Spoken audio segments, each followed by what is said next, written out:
Sebelum melanjutkan, jangan lupa subscribe dulu, terima kasih. Bab 81 Tutup gunung selama 3 hari. Saat dia sedang asyik berpikir, dia mendengar suara tawa dari luar. Dia mendongak dan melihat Feng Qingge memeluk Feng Xiao dengan penuh kasih sayang dan berjalan ke arahnya. Melihat betapa dekatnya mereka, dia menjadi tidak yakin. Pasangan ayah dan anak ini selalu dekat. Bagaimana mungkin kasih sayang dan keintiman seperti itu bisa dipalsukan? Jika dia bukan Feng Qingge yang sebenarnya, bagaimana mungkin Feng Xiao tidak menyadarinya? Namun, dia tidak tahu, bagi Feng Xiao, dia sangat menghormati keluarganya. Jika dia mencurigai seseorang, itu tidak akan pernah terjadi pada keluarganya sendiri, apalagi putrinya sendiri yang sangat dia sayangi. Sekalipun dia menyadari bahwa putrinya sedikit berbeda, dia tidak akan pernah memikirkan hal konyol seperti seorang penipu yang memiliki penampilan yang sama dengan putrinya. Terlebih lagi, baginya, tidak peduli seberapa bandelnya dia akan selalu menjadi kesayangannya. Tidak peduli apa yang dia lakukan, dia akan selalu berada di sisinya. Cinta tanpa syarat, itulah yang dimaksud. Dia tidak akan pernah meragukannya. Kakak murong.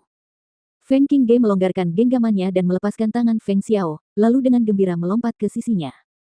Matanya cerah dan berbinar penuh kasih sayang saat dia bertanya dengan riang, apakah kamu sudah menunggu lama? Saat ia menenangkan pikirannya dan menenangkan diri, ia meletakkan cangkir teh di tangannya dengan linglung. Ia lalu mendongak dan tersenyum, tidak, aku baru saja tiba belum lama ini. Dia menatap Feng Xiao dan dengan hormat memanggil, Paman Xiao. Di rumah tangga Feng, identitasnya bukanlah pangeran ketiga melainkan calon menantu laki-laki dan mereka melihat mereka tumbuh bersama, oleh karena itu dia memberikan penghormatan sebagaimana yang dilakukan generasi muda. Oh, ini Yisuan. Karena kamu di sini, bantu aku membawa gadis ini keluar. Dengan kamu di dekatku, aku merasa lebih tenang. Feng Xiao tertawa terbahak-bahak, perjalanan ke biara bunga persik memakan waktu sekitar 2 jam, gadis ini sudah berlama-lama, jangan buang waktu lagi dan pergilah ke sana secepat yang kau bisa. Ayah benar-benar tidak ingin pergi bersama kami. Karena ayah akan bermalas-malasan di rumah, mengapa ayah tidak ikut saja? Dengan begitu, aku bisa menemani ayah dan kita bisa menikmati bunga-bunga indah bersama. Pemandangannya menakjubkan. Dia merangkul lengan Feng Xiao dan bertanya dengan nada genit. Ketika mendengar ini, Feng Xiao tertawa terbahak-bahak sekali lagi. Hahaha, tidak. Dengan Yisuan di sekitar, aku hanya akan menjadi bola lampu. Silakan nikmati saja. Tidak perlu terburu-buru kembali.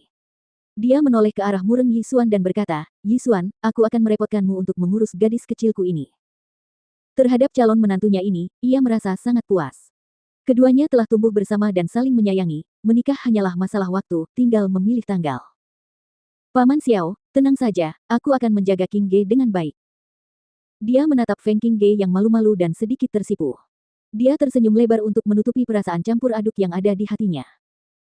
Feng Xiao mengantar mereka ke kereta kuda mereka dan setelah kereta itu tak terlihat lagi barulah dia berbalik dan berjalan kembali ke Feng Mansion. Di biara bunga persik. Saat dia berjalan di sepanjang jalan kecil di dalam biara bunga persik, pemandangannya indah dan semakin dia melihat, semakin bahagia perasaan Feng Jiu.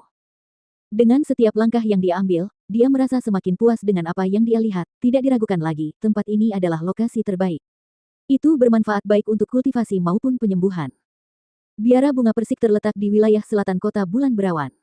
Di sana terdapat sebuah gunung yang dipenuhi dengan berbagai warna dan jenis bunga persik. Keindahannya sungguh tiada habisnya. Biara bunga persik dibangun di batas dalam surga ini dan merupakan tempat terlarang, tidak ada orang luar yang diizinkan menginjakkan kaki di sini. Setiap tahun, selama bulan Maret ketika bunga persik bermekaran penuh, tempat ini menjadi tempat indah yang menarik banyak pengunjung. Banyak orang akan datang ke gunung bunga persik ini untuk menikmati pemandangan spektakuler sambil mengagumi keindahan alam di pinggiran luar gunung bunga persik ini. Banyak juga yang mencoba untuk melihat sekilas biara bunga persik. Sekarang, hak untuk memasuki surga ini sepenuhnya menjadi miliknya. Setelah menjelajahi tempat tinggal barunya, dia berhenti. Leng Suang, bukankah pasar gelap mengirim beberapa penjaga? Pergi dan beritahu mereka untuk menuju kaki gunung dan menutup gunung selama 3 hari.